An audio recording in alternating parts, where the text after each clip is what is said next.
ஒரு சட்டத்தின் மூலயமா இந்த மாதிரி பாலியல் குற்றங்களுக்கான ஒரு சட்டம் இருக்கு. அதுல எப்படி குற்றவாளிகளுக்கு தண்டனை வாங்கி கொடுக்கலாம், இந்த மாதிரி தண்டனைகள் இருக்குன்னு தெரிஞ்சா இந்த குற்றவாளிகள் குற்றம் செய்யாமல் இருப்பதற்கு ஒரு சான்ஸ் இருக்கும். இந்தியன் பீனல் கோட் மூலயமா விசாரிக்கப்பட்டு தண்டனை வழங்கப்பட்டிருந்தது. 2023 இருந்து ஒரு புது சட்டம் கொண்டு வந்திருக்காங்க. பாரதிய நியாய சங்கீதா என்கின்ற இந்த சட்டத்தின் மூலயமாக குற்ற வழக்குகளை விசாரித்து தண்டனை கொடுப்பாங்க. இந்த பிஎன்எஸ் பாரதிய நியாய சங்கீதாங்கிறதுல எந்த சாப்டர் எந்த செக்ஷன்ல எப்படி எப்படிலாம் இந்த கேஸ் இந்த மாதிரி டைப் ஆஃப் கேசஸ் டீல் பண்ணாங்க அப்படின்னு சொல்றது. சாப்டர் 5 பெண்கள் மற்றும் குழந்தைகளுக்கு எதிரான வன்முறைகளை எப்படி தடுக்கலாம், நடந்தால் எப்படி பனிஷ்மெண்ட் கொடுக்கணும் அப்படின்ற பத்தி பேசியிருக்காங்க.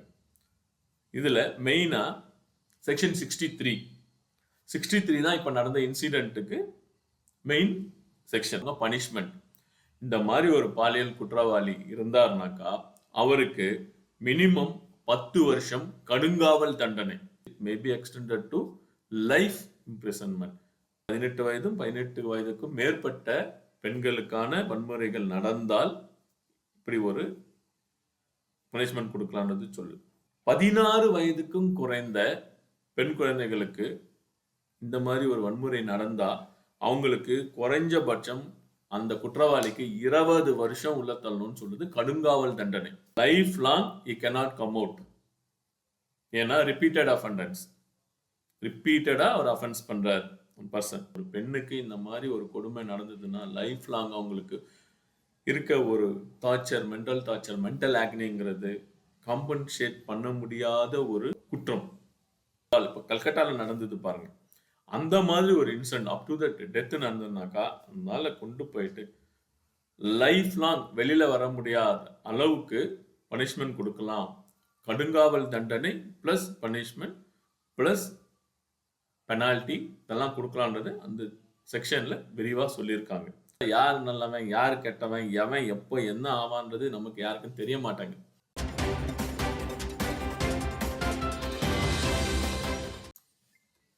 வணக்கம், நான் வழக்கறிஞர் நாராயணன் பேசுகிறேன்.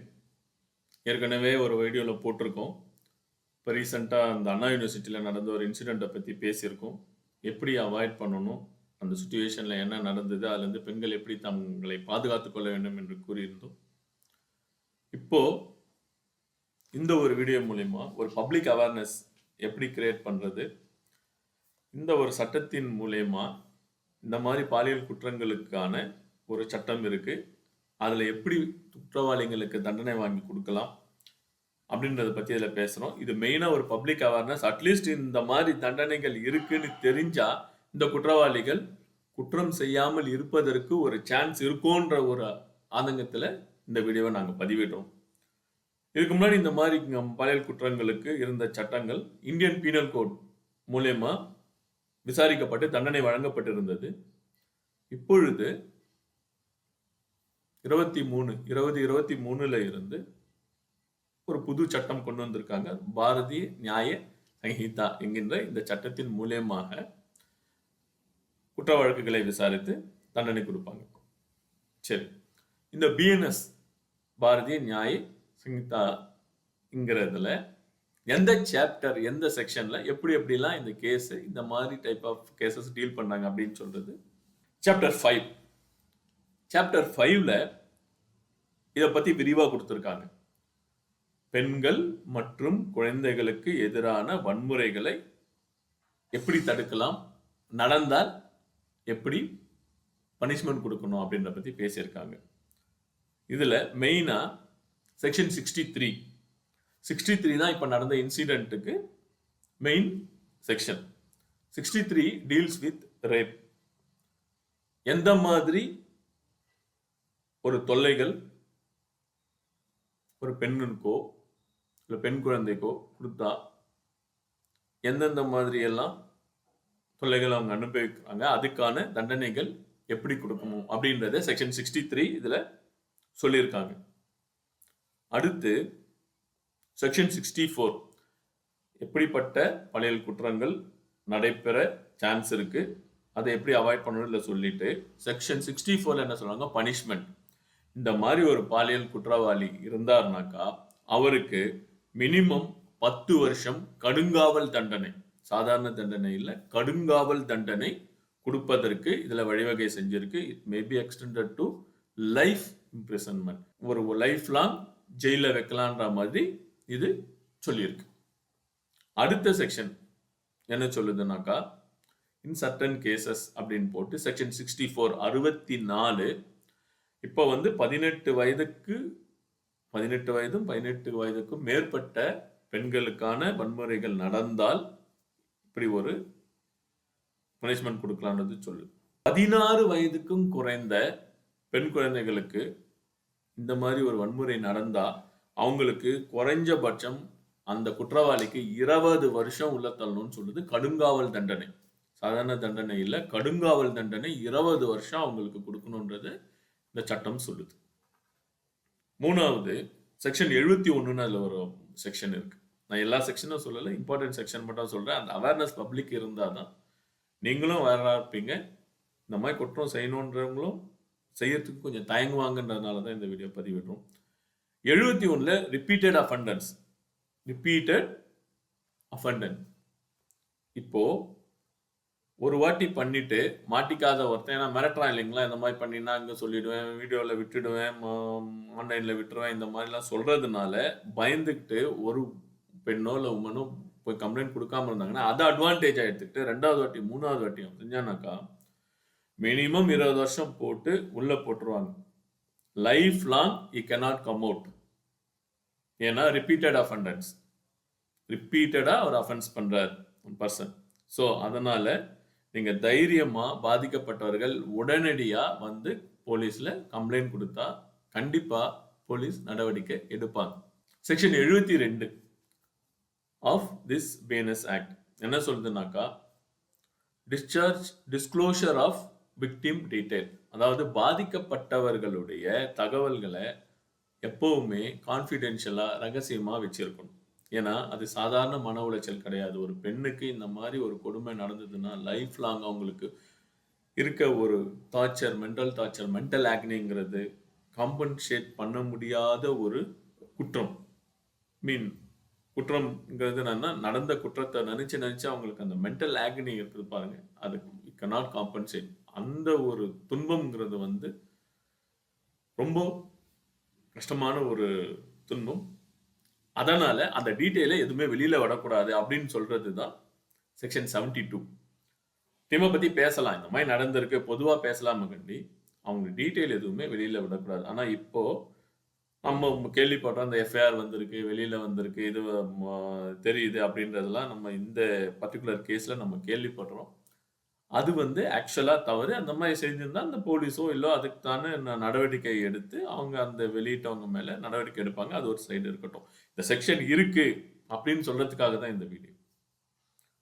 அடுத்தது செக்ஷன் 73 என்ன சொல்றதுனாக்கா, இப்போ இவங்க எஃப்ஐஆர் போட்டிருக்காங்க, இந்த குற்றம் வந்து ஒரு நீதிமன்றத்துல நடக்கும்.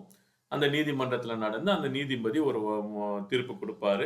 ஃபர்ஸ்ட் இன்ட்ரீம் வரும், அதுக்கப்புறமா ஃபைனல் ஆர்டர் வரும், இதெல்லாம் வரும். இந்த எதையுமே பப்ளிக்கா வெளியில விடக்கூடாது. ஏன்னா இந்த குற்றம் வந்து கான்ஃபிடென்ஷியல். போக்சோன்னு ஒரு ஆக்ட் இருக்குங்க, அது ஒரு தனி ஆக்ட். நீங்க பார்த்துருப்பீங்களா, பல பேருக்கு தெரியாது. அந்த கோர்ட்ல எப்படி நடத்துவாங்கனாக்கா, கோர்ட்ல குற்றவாளியை கூட்டு வந்து ஜனங்கள்லாம் இருப்பாங்க, கதவை சாத்திட்டு பர்சனலா தான் இன்வெஸ்டிகேஷன் நடக்கும். வெளி பப்ளிக்கு யாருமே அலௌடு கிடையாது. மற்ற கிரிமினல் கேஸ்னா கூட நீங்க நின்று பார்க்கலாம். இந்த பர்டிகுலர் போக்சோ கோர்ட்ல வந்து உள்ள வச்சு கதவை சாத்திட்டு தான் இந்த விசாரணையே நடக்கும். இது போக்சோ கோர்ட்டு. அதே மாதிரி இந்த பிஎன்எஸ்லயும் கோர்ட்ல ஏதாவது ஒரு ஆர்டர் பாஸ் பண்ணாங்கனாக்கா இந்த ஆர்டரை without the permission of the particular court should not get published. இதுதான் இந்த செக்ஷன் 73 சொல்லுது. அது இல்லாம 75 ஒரு செக்ஷன் இருக்கு. அது என்னன்னாக்கா, இப்போ சும்மா ஒரு ரேப் பண்ணாரு, அதை வச்சு மிரட்டினாரு, இவங்க கம்ப்ளைண்ட் கொடுத்தாங்க. ஓவரால் இப்போ கல்கட்டால நடந்தது பாருங்க, அந்த மாதிரி ஒரு incident up to that death நடந்ததுனாக்கா அதனால கொண்டு போயிட்டு லைஃப் லாங் வெளியில வர முடியாத அளவுக்கு பனிஷ்மெண்ட் கொடுக்கலாம், கடுங்காவல் தண்டனை ப்ளஸ் பனிஷ்மெண்ட் ப்ளஸ் பெனால்ட்டி இதெல்லாம் கொடுக்கலான்றது அந்த செக்ஷனில் விரிவாக சொல்லியிருக்காங்க.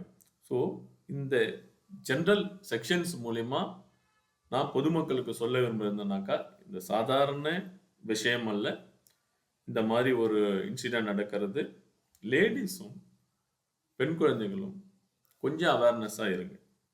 வெளியில் போகும்போதோ இது பண்ணும்போதோ நம்ம சுற்றி என்ன நடக்குது அப்படிங்கிறத கண்காணிச்சுக்கிட்டே இருங்க.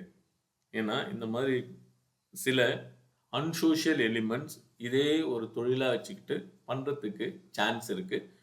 அந்த சான்ஸ் அவாய்ட் பண்ணாமல் இருக்கலாம். நம்ம இப்போ வெளியில் போகிறோம், ஒரு ஃப்ரெண்டு கூட போகிறோம், பேசுகிறோம், தப்பு இல்லை, பேசலாம், கொள்ளலாம், இது பண்ணலாம். இப்போ தனிமையில் இருந்தாலும் உங்கள்கிட்ட இருந்து ஒரு 100 மீட்டர் தொலைவில் வேற ஒரு பப்ளிக் இருக்கிறாங்க.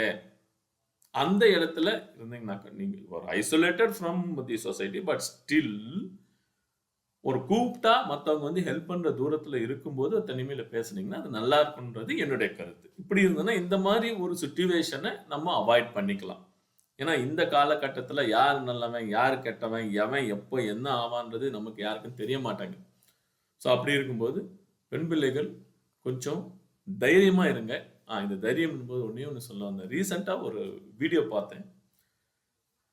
ஃபார்வர்ட் ஆகி வந்திருந்தது. இது ஃபாரின்ல நடந்ததுன்னு நினைக்கிறேன். ஒரு கேர்ள் வர்றாங்க. அவங்க பேக்கை பிடுங்கிறதுக்கு ஒரு 4 திருட்டு பசங்க முயற்சி பண்ணுறாங்க. ஒரு ரூமில் அந்த 4 பேரையும் அந்த கேர்ள் எப்படி அடிச்சுட்டு அந்த பேக்கை திரும்ப வாங்கிட்டு போகிறாங்கன்னு ஒரு சின்ன ஒரு 2 மினிட் ஒரு 1 மினிட் வீடியோ பார்த்தேன். அந்த மாதிரி சில தற்காப்பு முறைகளை இப்போ இருக்க பெண்கள் கற்றுக்கிட்டிங்கன்னா கொஞ்சம் நல்லதுங்கிறது என்னுடைய ஒப்பீனியனுங்க. இந்த சட்டத்தை பற்றியோ மேலும் இந்த மாதிரி கேசஸை பற்றியும் பப்ளிக் அவேர்னஸ் வீடியோவை பின்னாடி வர வீடியோவில் நாங்கள் சொல்கிறோம். வேறு ஏதாவது டவுட்ஸ் இருந்ததுனால நீங்கள் கமெண்ட்ஸில் சொல்லுங்கள். அதுக்கான பதிலை சொல்கிறதுக்கு நாங்கள் கடமைப்பட்டிருக்கோம். நன்றி, வணக்கம். நான் உங்கள் அட்வொகேட் நாராயணன்.